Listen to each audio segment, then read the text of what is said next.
Here we go.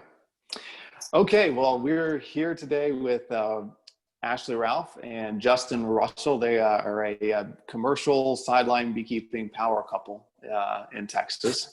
And they're actually married. It took me, I think, about a year to figure that out. But the two different last names, I would always see you guys at conferences and I'd be like, wow, they get along really, really well. Yeah, and then someone eventually said, oh, they're married. And I was like, you're kidding me. Well, that makes a little more sense. So, and Ashley, yeah. And then Ashley is the current president of the Texas Beekeepers Association. And we'll certainly get into that and then a little bit later in the interview. So, and then Justin really bailed me out this year. He bailed me out because I couldn't get some of our employees in time to go move bees into almonds in California. And so Justin came to California and helped me unload and spread. We unloaded, sorted, graded, and spread almost 6,000 hives. I think it was in about 10 days and one night of sleep that we did that, just the two of us. So it was, sounds about like the story I heard. It was pretty miserable. I'd do it again. It was intense. Classic beekeeper, right? I mean, it was intense, but I couldn't have done it without him. So, so welcome. And to get started, I just wanted to get a little bit from you guys. I know you guys run a beekeeping business. Just to hear a bit about what your business entails exactly, and what made you go that route when it came to trying to make money in beekeeping. So I'll go into that. So whenever it comes down to beekeeping, I'll pretty much, as long as somebody's paying me to do something, I'm willing to do it. And we like to kind of say we're a one-stop shop for beekeeping, except that we do not sell equipment.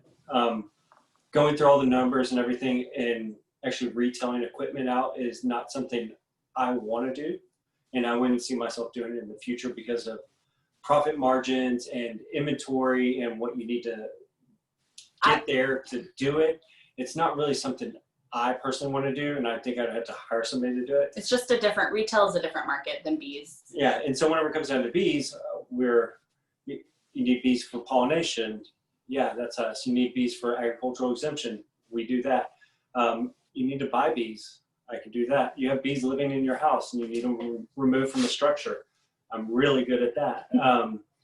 If you need hands-on advice and you want to know something that's going on with your hive, I hire myself out hourly, and I'll go through people's hives and tell them the ups and downs, and I usually work out a strategy to get somebody from where they are to where they want to be. And that's what I do all day, every day, is work bees and basically build equipment and try to make the business bigger, because where I see myself at in a couple of years is not where I'm at now. So it's always about growing and growing and growing. So all of our revenue and everything I earn, instead of me going out and buying a new truck for myself, I'd rather buy a new truck for the bee company or equipment or boxes, because if you get into the bee business, you'll never have enough boxes. Like I strongly So true. Yeah. Absolutely. As you can see behind you. Yeah, there's never too much space, never too many boxes, never too many trucks. It's impossible. So what made you guys pursue that line? I mean, because there's all sorts of ways to make money in beekeeping. I mean, making honey and selling it at farmers markets. You could do commercial migratory beekeeping. You could do just pollination. What made you guys pursue kind of that connoisseur model of all those different areas of diversification? Took a little bit of time to figure that out for us, because we have kind of talked about retail and talked about some other stuff, and then when we just sit down and talk about each of our strengths and what we have time to do, we've just had to kind of prioritize and make those decisions. But Justin got into it as a profession because he actually enjoys working with bees. He enjoys working outside. He likes physical labor.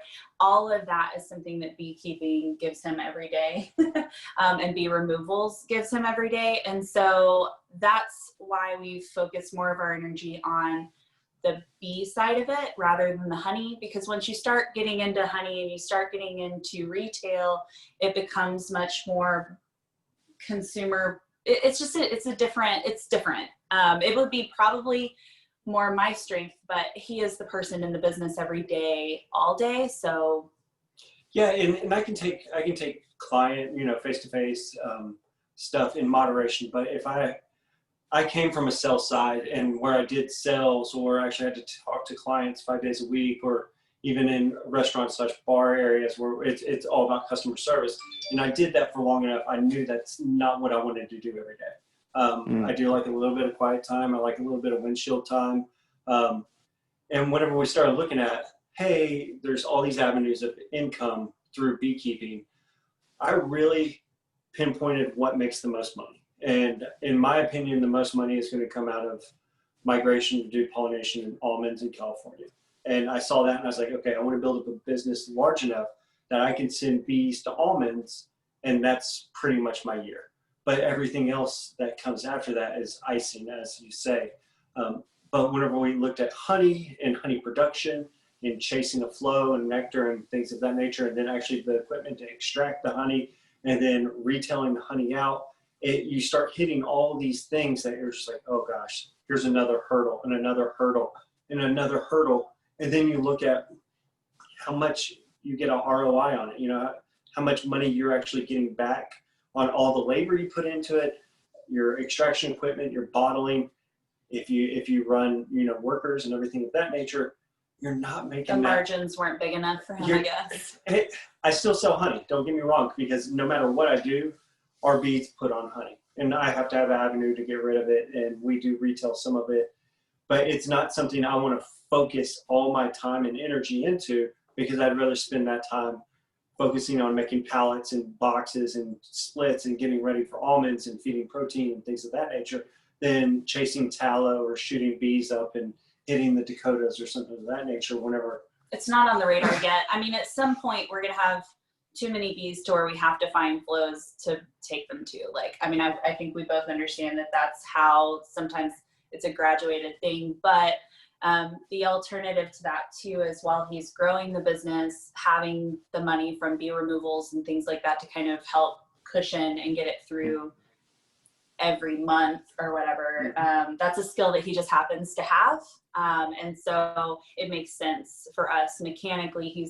Mechanically and structurally, he has the knowledge to do that stuff. So, and I think you guys are, and I think you guys are so right in that, on a commercial level, honey is a volume game. You really have to be, to pay for that extracting equipment, to pay for the facilities, you got to make a lot of honey. And so if you're not to where you're going to have 3,000 or 4,000 or 5,000 hives, or it's going to take a while to get there, the model you're outlining to me makes perfect sense. And I love how you guys really just took your strengths and your preferences and you built a business around that. And that's what I think is so cool about beekeeping is this, there's so many options and so many different ways you can make money. I wanted to ask, and this is a hard question to ask, because really you guys have a lot of different little businesses. I mean, you've got pollination, you've got some honey, you've got ag exemption for people, consulting. I was wanting to ask for people that are considering beekeeping, how long it took to become profitable, from, hey, we got our first beehive in our backyard to, oh, let's make a business. I know now we're actually making, maybe not profitable, but maybe break even or profit. But maybe give it a shot at answering that as best you can. I know there's different components to that business, and some are more profitable than others. So I mean, before we did this, he had a full-time job. Yeah. So it wasn't something where I'm like, I had 0 hives and I quit my job and I said, let's go, I got this, and I'm sitting on 40 or 60 or $100,000 where I could just build my business. Instead, it was kind of one of those things that our first year I got some bees and I was like, I really like this. I think I want to do this. I think I want a lot of these things. And so my first year working another job, I kind of built up, and when I say my first year, we started in April, and then by the end, and we were going into the fall, I had 100 hives, and was already doing removals on a weekly basis, and we poured quite a bit of money into it. So with us, and it was just money we could afford to put in. Mm-hmm. So we didn't take out loans or anything like that. you know, if I sold a house and I had some extra money, like that money would go into buying more bees, or it would go into buying more equipment. Then it would basically, I would just get receipts coming across my desk, and then yeah, I would do a removal, and I would funnel that money straight back into it to buy supers. And so, you know, we were both just putting money in and I would make supers and things of that nature. So within our first year, within 12 months, we were definitely making enough money through Prime Bees to. I would say maybe a year and a half. Right on that second spring, we were making enough money where it was profitable, and we weren't showing. But to be fair, expenses that were outrageous or anything like that. To be fair, I would say breaking even is probably a better, like, you know, a lot of the expenses, because we're self-employed, you know, Justin has the truck that he drives every day is 90% used for business. Like, a lot of this stuff is if I wanted to really iron out every expense that was done in the business, it's almost our whole lives. Like, we don't have a whole lot of just excess stuff that we're spending money on. And so when I say break even, that does cover things like his truck payment, and that does cover, you know, like it's just, it was enough to where he could quit his job after about a year and a half to 2 years, and we were able to pay for things. But it's also one of those things to mention that within my first year of beekeeping, I sent bees to almonds, and because I got into it, and I figured straight away, I was like, I want to send bees to California. I want to do this. I feel that that's the way I want to go. You know, I watch videos, did as much reading as possible. Asked a lot of questions from people like you. Yeah, would corner somebody like you and ask you a bunch of questions and make you like, oh gosh, what's this guy bombarding me with stuff?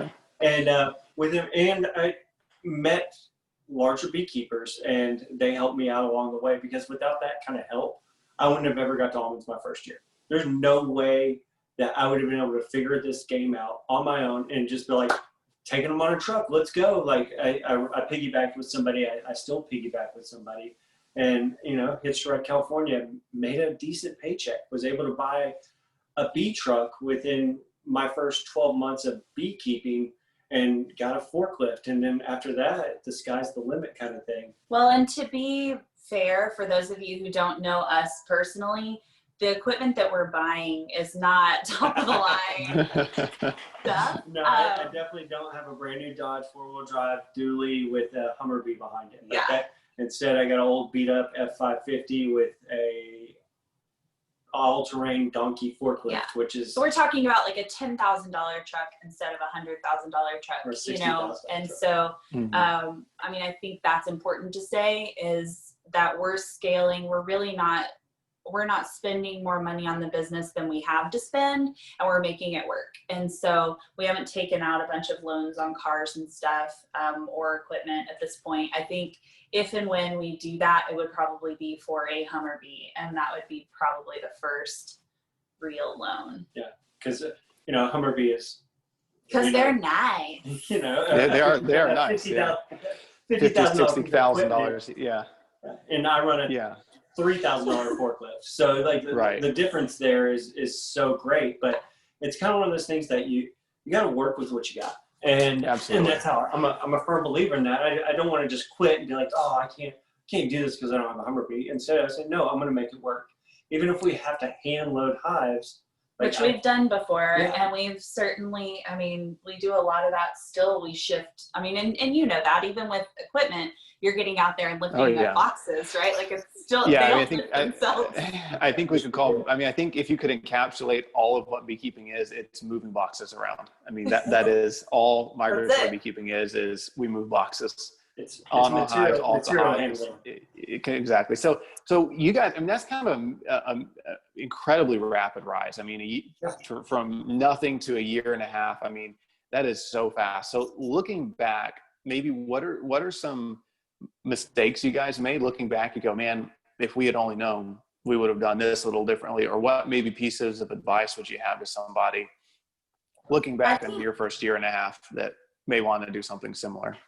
I think one thing is you definitely need to figure out where you're going to do this stuff. I mean, we were very lucky. We have a friend who has a 20-acre piece of property and we have full use of that facility completely. And so we didn't, and it has a shop. And so we didn't have to come out of our own pocket for that kind of stuff. But that was, again, connections. That would have been something we would have had to have figured out one way or the other. So that was crucial in us being able to not focus on that. We were able to focus on the business itself.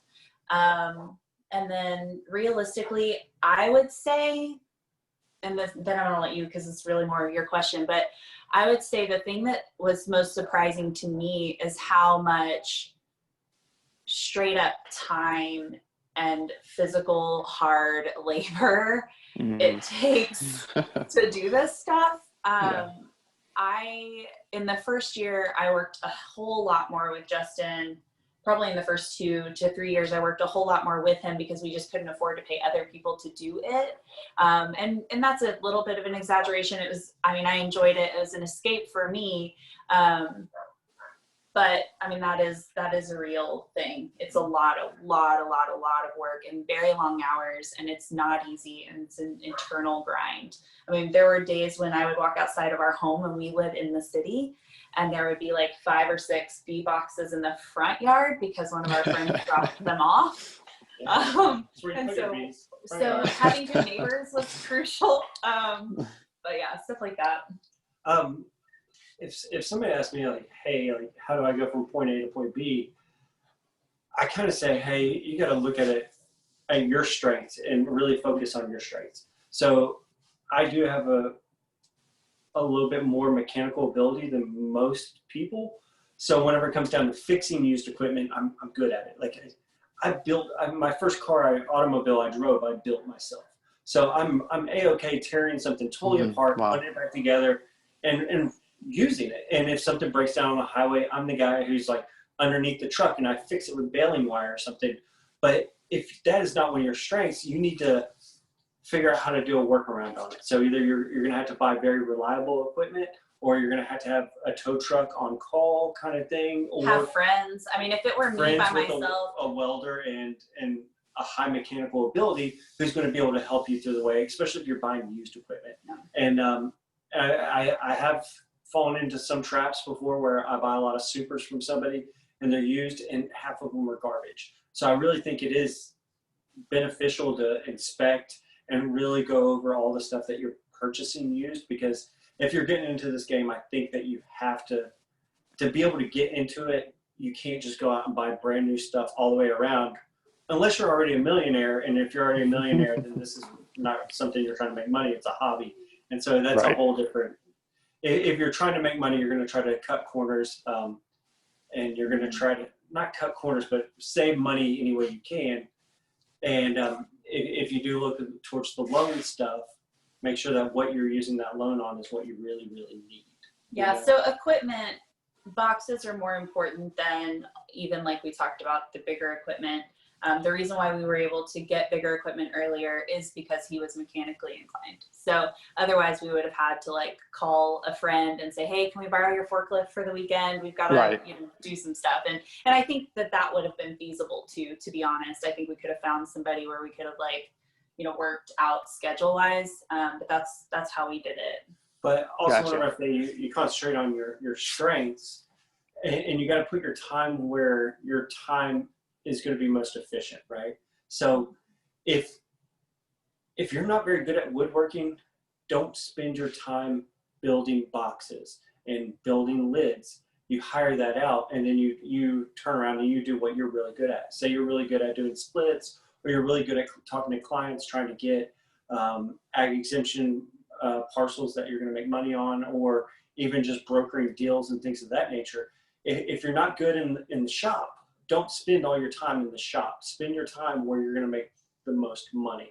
And I feel that's the way to go. I see a lot of people who are wanting to build boxes whenever they're first starting. I'm like, that's a lot of time to make one box whenever you turn around and buy one for, depending what size you're buying, anywhere $8 to $16, something that's already made out. And I'm like, exactly. Yeah, it's not worth the time.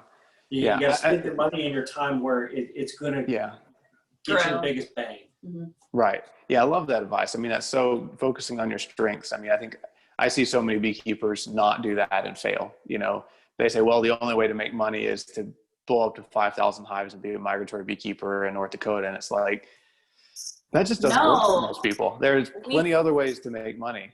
We see small scale beekeepers replacing their incomes with beekeeping. So, I mean, you don't have to be a commercial beekeeper. That's just where we went.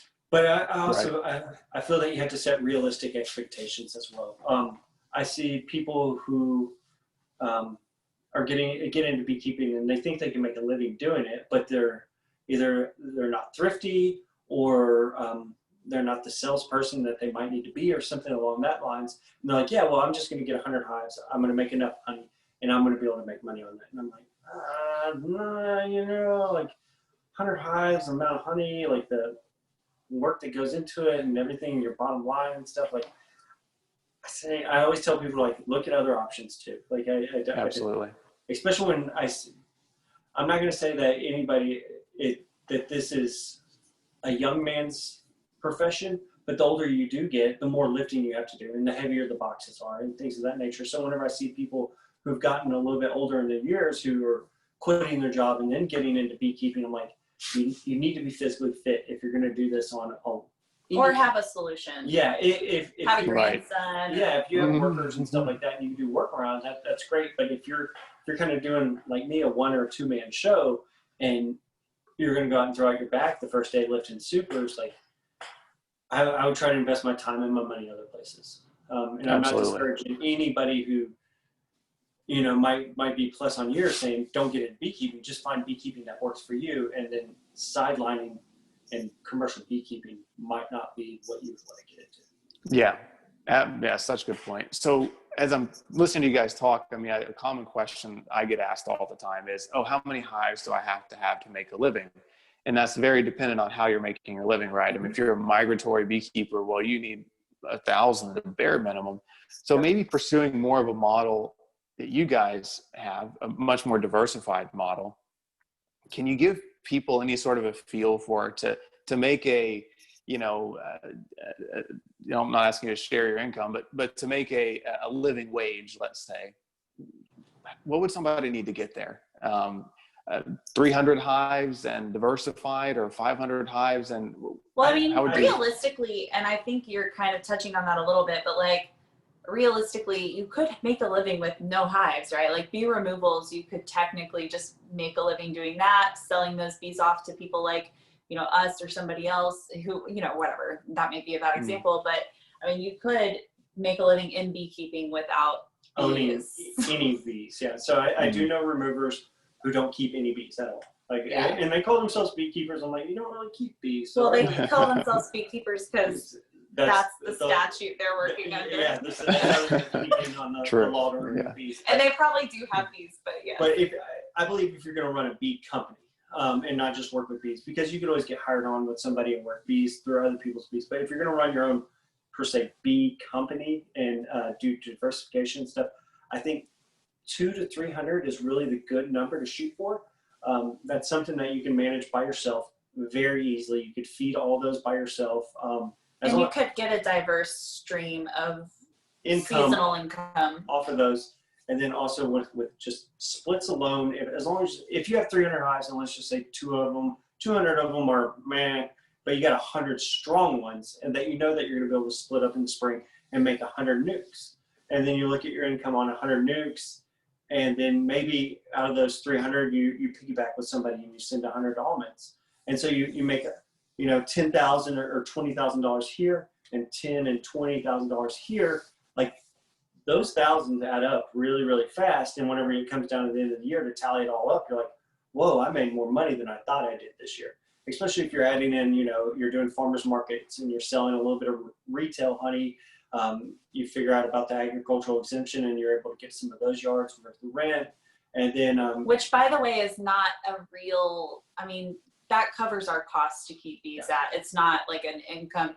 People look at it as an income stream. And for us, it helps to cut our costs. And it gives us a place to put bees. So I think that's important to say. Yeah. So whenever I do have an agricultural exemption yard, it's really valuation. I'm going to be the politically correct one on this because I talk to people about this stuff all the time, but it's agricultural valuation. So actually it's special land evaluation is the real term for it. And whenever we collect service fees from that, it's really paying for my time and my gas. It's not paying for bees, equipment, anything like that. It's really just to cover my hours in any of my sucrose that I'm using in that yard. And it's a good place, you know, that I get to diversify my locations. So all my eggs aren't in one basket. You know, if one of my yard, if a big yard gets hit, it doesn't really hurt by me. a flood or a tornado or something. Or, you know, you spread your risks. Risk assessment. Right. Yeah. So I always have the backup plans, and with us spread so wide, does it take a lot of time to go check all of our bees? Yes. But it's also kind of one of those things that I make it worth my time, especially we try to get people in clusters. clusters. But anyway, keep talking. I'm sorry. Yeah. I interrupted because I get like weird about that. But I mean, there's lots of different ways basically that you can break that down. But your answer is 300. That's about when you, like at about 300 is when he quit his full-time job. Gotcha. So that I mean, I have a million questions. I mean, You're like, how did you make money with 300 hives? No, I'm thinking it's time for me to sell my company and go down to 300. That sounds great. So I showed up at a commercial beekeepers shed shop, whatever, and I was buying 1,000 feeders from this guy, and I got them for 50 cents a piece, and I was like, I got a deal. And I show up, and his superintendent's there, and he's like, well, you know, how many hives you run? And I was like, man, I got 300 to 400. And he looked at me like with this weird look. He's like, how do you make any money? And then I was like, well, you know, I was like, I got a little diversification. He's like, hold on, do you keep them here in Texas all year? And I was like, yeah. He's like, what do you do during the summer? I was like, you feed them, duh. And it just like his mind was blown that I just told him, because, you know, I'm in a flatbed truck, and he saw that I had a donkey attachment on the back, and he was like, you got a donkey? I was like, yeah, you know, and you know, he's kind of talking to me. He's like, so you really do just run bees? I was like, yeah, that's my job. And he just really didn't want to believe that I only had right around 400 hives. I was like, well, I'm buying all these feeders because I do want to get bigger, but I can't do, you know, catalog prices at $6 a feeder, but I can definitely pay 50 cents a feeder. And absolutely. The piece of advice I would offer just that worked for us is we were talking to people consistently. So, you know, people knew we were in the business. They knew what we were trying to do. They knew we were growing. They knew, you know, they just talking about what it is that you were trying to do.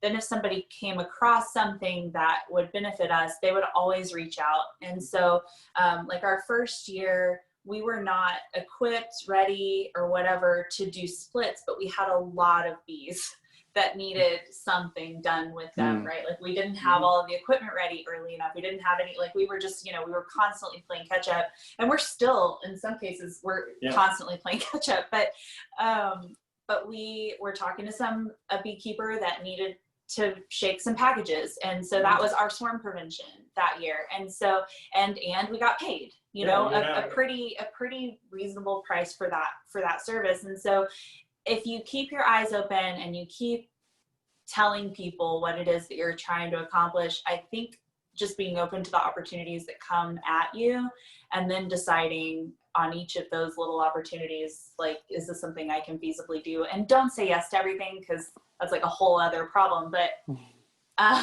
yeah, and I do know that like there's certain times where somebody like offers me a deal or something of that nature. I just am like, no, I don't need the practice, you know, and I'm good, thanks, you know, and I just got to pass on something. But shaking bees, basically my first true year in beekeeping, was kind of phenomenal. That I went with a package, you know, the year before, and then in 11 months' time, I had somebody out shaking bees, commercially shaking bees out of my bee yard, and I was like, wow, this is so cool. I went from one package to this, and I knew it wasn't just something like, oh, it happened. It was a lot of work, a lot of late nights, a lot of early mornings, things of that nature. But it just felt really good to get paid, like, you know, $2,000 to get some bees shaken off you, and you turn around and like, now I finally have some money to go buy some queens and extend the business. Well, And I love the advice. And I think to summarize, I mean, you guys really got out there and met the community. And I think that's so critical. If you want to grow as quickly as you guys did, you got to get to know people, you know, join the local clubs, the state clubs, which we'll talk about in a minute. I mean, you got to get your name out there because it's a tight knit community, but it can provide you with a lot of opportunities if you get out there. So I want to switch gears just a little bit to a couple different things because I know our time is drawing short amazingly. But one other quick thing before we chat about TBA for a second. You guys grew really fast. One of the biggest struggles in beekeeping is just keeping bees alive. And there's a huge learning curve for most people going from 0 to 100 hives. Most people struggle, myself included, our first year going from 0 to 5 and keeping them alive. So what did you guys do and what advice do you have just in like 2 minutes? How did you learn to keep your bees alive and healthy, especially over Texas summers so quickly?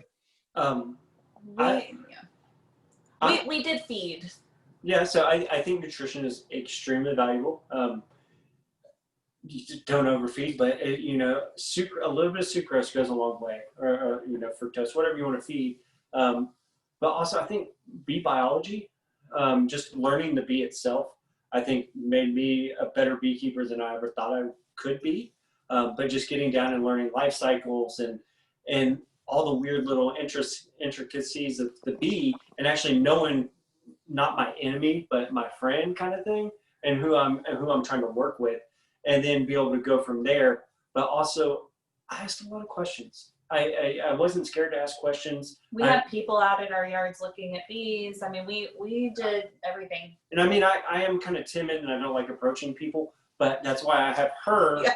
I'm like, Blake, you're going to talk to us for 30 minutes. And so I would always push her towards somebody I would want to meet or get my picture with or ask some questions, and she would go over there and start the conversation. And then I kind of sneak in, and be like, oh, hey. Like, I have real, very detailed technical questions. And, like I'm pulling on my notebook and I'm like, hey, what exactly are you doing on this? And trying to figure out somebody else's regime. And whenever it comes down to getting the bees to work, one of the things I did was I kind of slide question commercial beekeepers about their playbook. And they don't really know they're giving out their playbook, but they're giving out their playbook. Which there's nothing wrong. I don't think they mind giving out their playbook. But then you take everything out of everybody's playbook and you put your own together, what works for you. Because one way somebody runs bees might be totally different from another person, but you like what this person does with this and what one person does with this, and then you make it work into your outfit and your operation. And I think that's one of the ways I was able to grow, because I looked at somebody feeding this way and I was like, I like how they feed this way, but I hate how they do protein. And so then I did protein another way, and I just did what worked for me. Yeah, so I would say bee biology was 100%. We did study that before we got bees. And then from there, like growing research. It was asking lots of questions. I mean, it was one of those things. I just woke up and I was like, I have this figured out, like I still, still know nothing. I mean, I hit a yarn, and you hit dead outs and stuff like that, or you're trying to figure out why they're not pulling on the second or a third box, and you're just like, what is wrong with you guys? And I mean, there's usually a solution to it. It's just trying to figure out what that solution is and how to get there. Yeah. Well, for everybody that's watching this, I mean, advice is so golden. I mean, you guys, this is the stuff that a lot of people take 10, 15 years to learn. So that's fantastic advice. Great job. I'm sure you still lose bees. I mean, we all still lose bees. But it sounds like you guys cut a lot of that aside just by asking questions. Our first year than we did even we were just so intense about our bees. And I mean, at that first year, we were like, we have to get as many of these through winter as possible. And I feel like now there's a little more security in it, and we know that it's going to happen. So instead of looking at it as loss, we're anticipating those losses and doing things like combining. It's just a different management practice once we learn to recognize it in real life versus just bee biology books. Yeah, and I mean, still make mistakes all day, every day kind of thing. And my what I do, changes. It's always changing. It's very dynamic, nothing static. And like example, I did late splits last year, and those late splits didn't really get fed up the way they should have been, and didn't get to the numbers they needed to be to get to almonds. We shipped them to almonds, they pooped out, and some of them came back, and I got a lot of empty boxes back. It was kind of one of those learning curve things where you say, "Yep, I did late fall splits, and I didn't beat them up enough, and I didn't push them hard enough." I was like, so let's just slack off and not worry about late fall splits anymore. If I'm going to do anything, July, August splits, yeah, I definitely could get those fed up through the fall flow.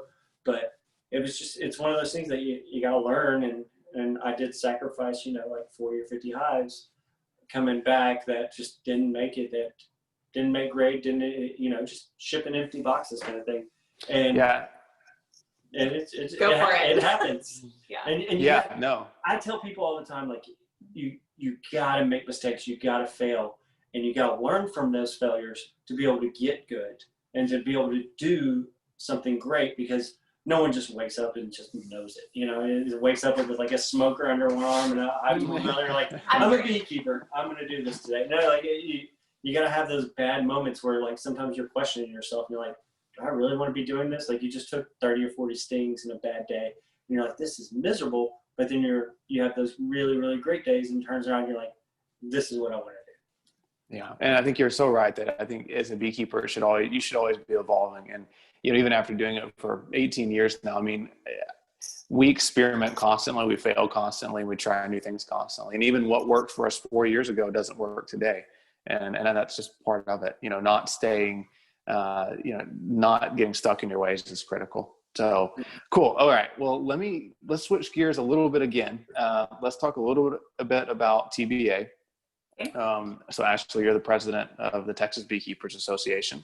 And can you tell us a little bit about the organization, how it ties into maybe what we've been talking about? If you're trying to become a better beekeeper, how can TBA help with that? And I think we've got a virtual conference coming up as well. So take it away.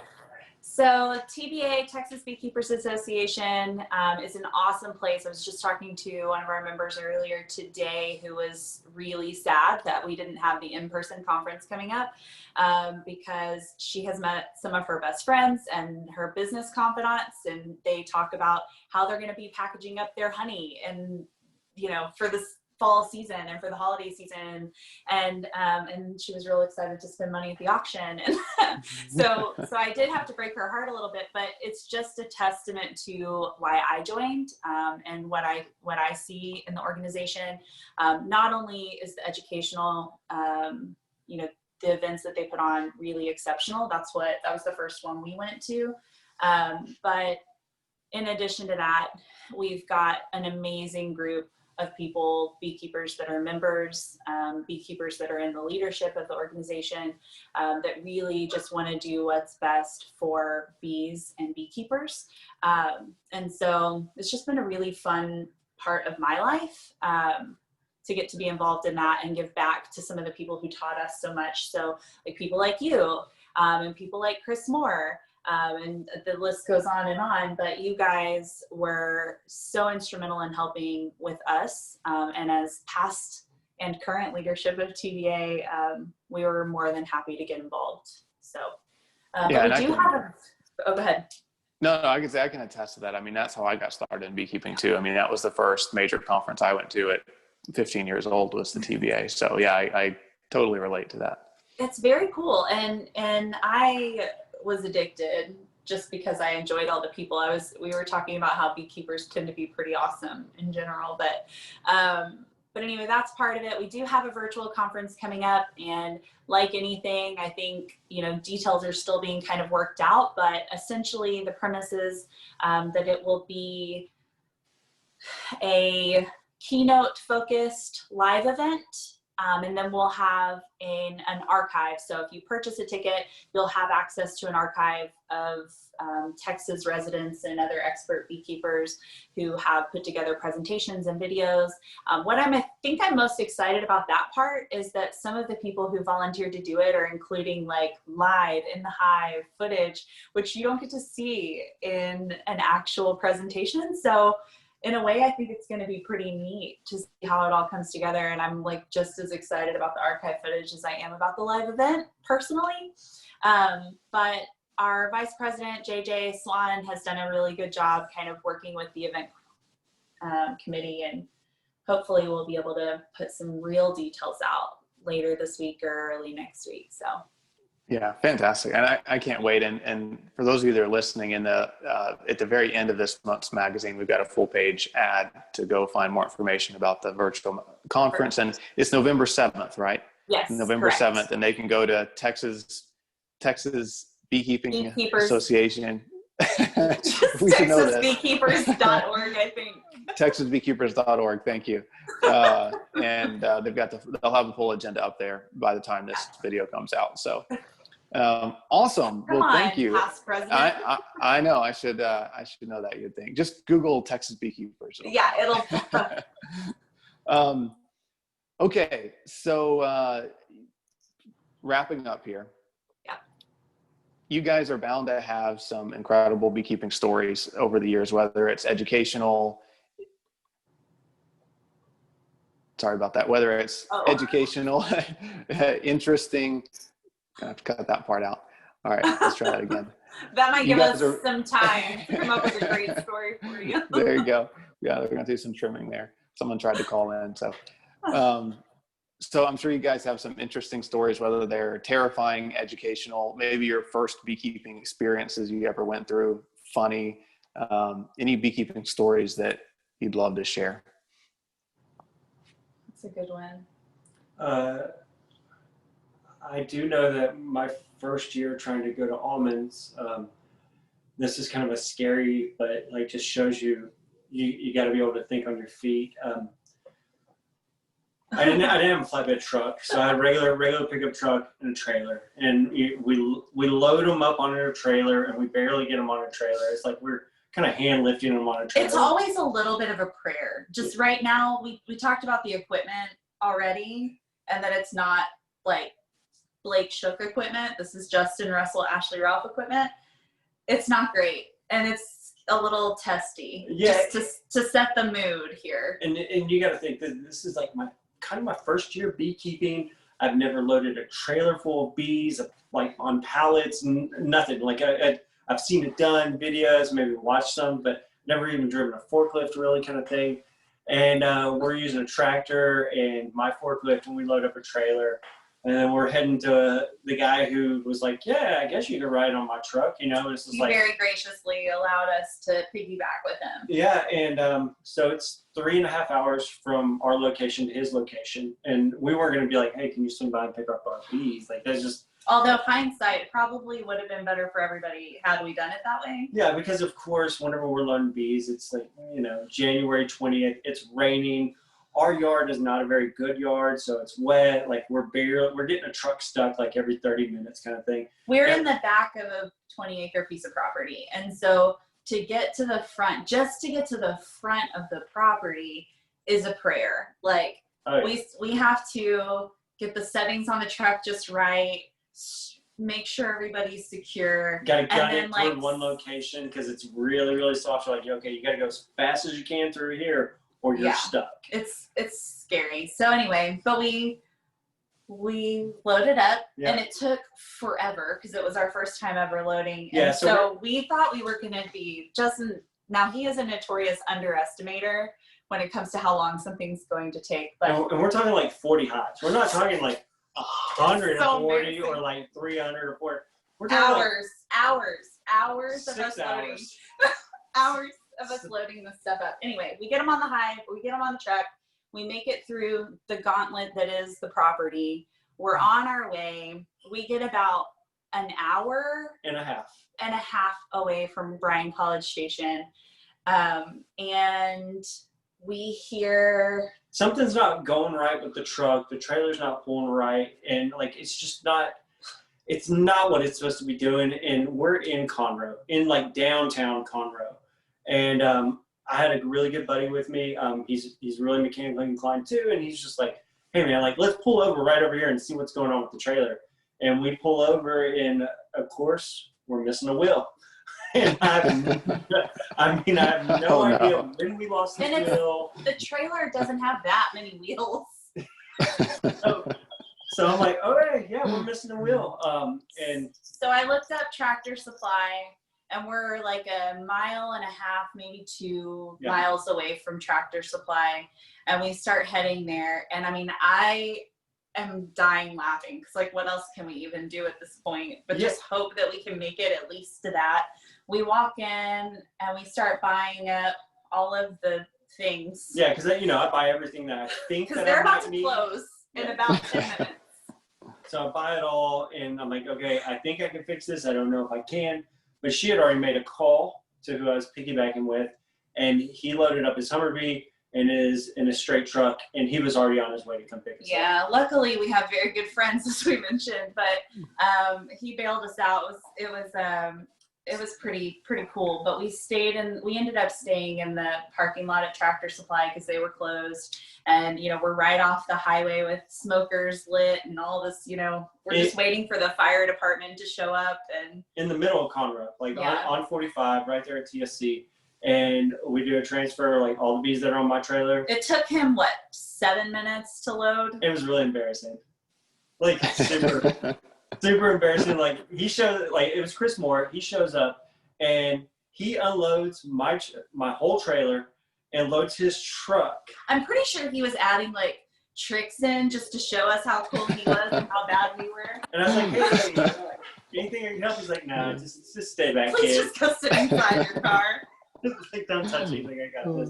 And then you see somebody do that, and then how much we've grown. It makes me feel good. But we did get the trailer fixed in the parking lot, and we're able to roll back on 4 wheels on that trailer all the way back.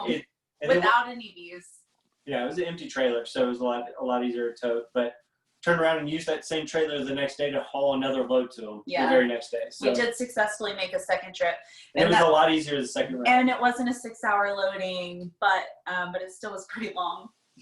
That's hysterical. It wasn't 7 minutes. I can so relate. I can think of so many early stories that I was like, oh my goodness, did I really do that? That's hilarious. That's awesome. So yeah, that was a good one. That was a good one. That was nice. Good pick. Because it's funny that I lose a trailer wheel, but then it's also embarrassing watching somebody who's really good at this and then knowing where I want to be and where I'm at. I'm just like, I need to practice. Yeah, we've been pretty lucky.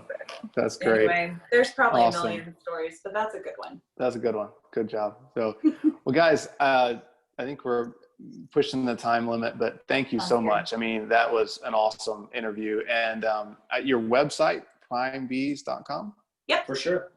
Okay, fantastic. And we'll have an ad for you on the facing side of this interview in the magazine, so folks can check you guys out. And I want to thank you for your time. I mean, I learned a lot, and I think everyone that watched it probably learned a lot as well. So really appreciate your time. Thanks for having us, Yeah, Blake. thanks we'll for talk to thinking you of soon. us. Absolutely. Really appreciate it, guys.